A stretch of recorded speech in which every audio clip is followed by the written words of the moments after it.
Alam po ninyo, Mr. President, sa kagustuhan ko po na kahit papano, maisaayos kung talagang sino ba yung nagnunotaryo na yun? Kung hindi man pirma ng notaryo publiko, meron at meron siyang kinakasangkapan para pumirma sa kanya. Sumulat po ako sa ating court administrator na sana po ang representasyong ito ay makahingi man lang ng mga samples ng mga dokumento, ng mga notaryong dokumento ng abogada na ating pinag-uusapan. Ginrant po yung aking letter request ng court administrator. Nahingi po kasi ako ng sample, kahit na 3 samples lang po sa bawat buwan, mula Enero hanggang Agosto ng 2025. Ang masakit lamang po na nangyari, Mr. President, at gusto ko po bigyan ninyo ng opinion, kung pwede, kung tama ang ginawa ng executive judge. Ang sabi po niya, siya ang magdidesisyon kung ano ang sample na ibibigay sa aking opisina. Do you think, Mr. President, the executive judge committed grave abuse of discretion? Yes. According to the court administrator, the executive judge submitted 3 samples, and that, and therefore they deem it as a compliance. Now, if additional documents may be requested, then the court administrator is willing to likewise allow such access to these documents. Yes, subject to the rule on data privacy.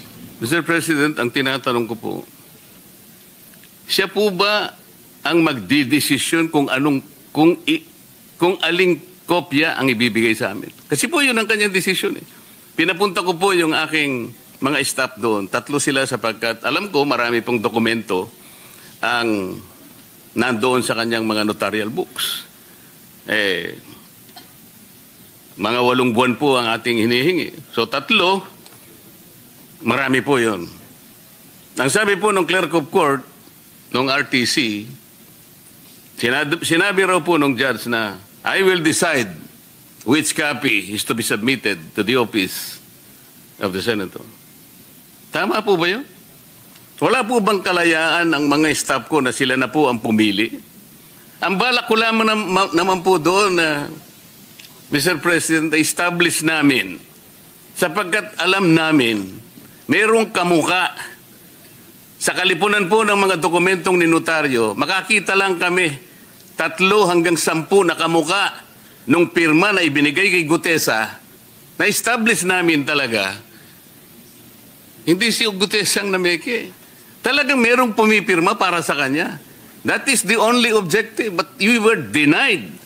We were denied of that purpose, Mr. President. Doon po ba sa sulat ng Office Administrator, Court Administrator, sinabi po ba niya na ang mamimili po ng sample na ibibigay sa amin ay yung mismong judge? Nakalagay po ba? Nandito po kasi sa akin yung kopya ng sulat ng Office of the Court Administrator granting our letter request. Yeah, according to the court administrator, the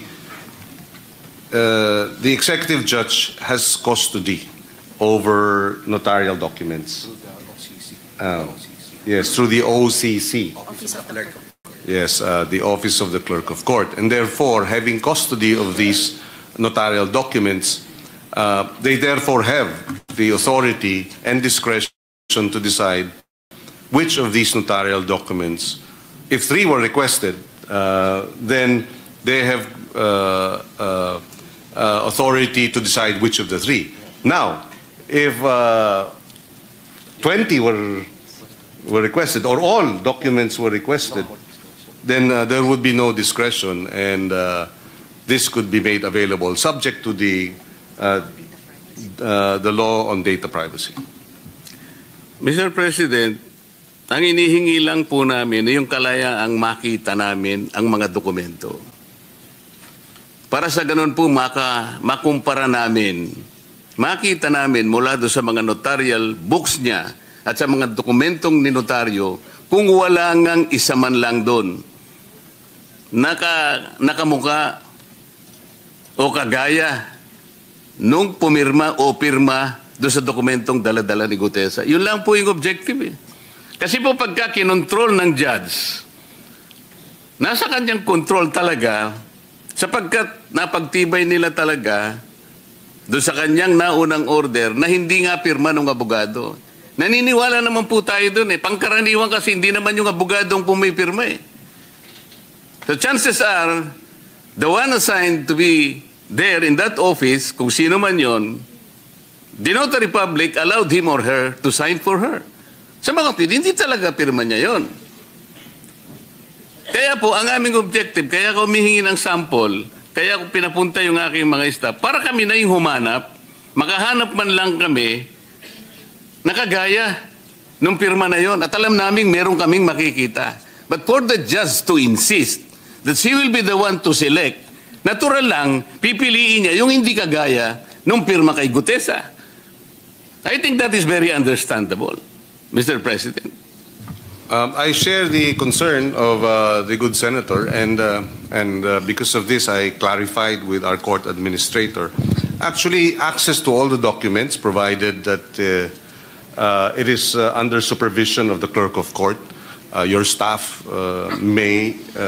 this may be granted. Access to all the records, provided that the clerk of court is there to supervise and to monitor the going through these documents, good senator. Ayun na po yung iniisip ko ngayon, Mr. President. Total, nandiyan naman po yung Office of the Court Administrator. Pwede po bang yung mismong libro na ang makita ng mga staff namin mula Enero hanggang September 2025? Ma-examine lamang po. Yes, according to the court administrator, with proper coordination, access to these documents can be granted, provided that it is under the supervision of the clerk of court and the executive judge. In other words, ilalapag dyan yung mga dokumento, yung notarial book, nariyan si executive judge, nandan ang inyong staff, nandyan yung clerk of court, at pwede pong busisiin itong mga, at i-inspect itong mga libro na ito. Yun po kasi, Mr. President, ang pinakiusap namin para madali lang at makatulong din naman kami dahil marami namang gawain ng RTC. Nandun po yung 3 staff ko, nakabantay yung clerk of court, titingnan lamang po. And according to the court of administrator, they will allow such access. Siguro nag-iingat lang yung executive judge at she confined the inspection to the, as requested, 3 documents. But having said that, the court administrator now is saying that yes, access to all these records can be made available upon the request, provided that the executive judge and the clerk of court is there as your staff go through the books and subject to the Data Privacy Act. So, Mr. President, salamat po ron. Pwede po ba namin i-assume ngayon na kahit bukas, kahit na wala po kaming sulat na po sa Office of the Court Administrator, siguro po kayo na ang magno-notify sa kanila na bukas po ay pupunta po yung mga staff namin para ganun ang gawin natin. Kahit daw po mamaya, basta office hours, pwede na daw po. Bukas na po, nakakahiya naman po at nagmamadali tayong masyado. Bukas na po siguro, pinakamaganda na po yun. Just that there is coordination with the court. Opo, sana wag naman nilang itago sapagkat baka pag tinago po nila, magkakaroon po tayo ng malaking problema. Ang ina-assure po tayo ng court administrator na hindi naman daw po dahil naroon lang daw po yun. Salamat po, Mr. President. Maraming salamat.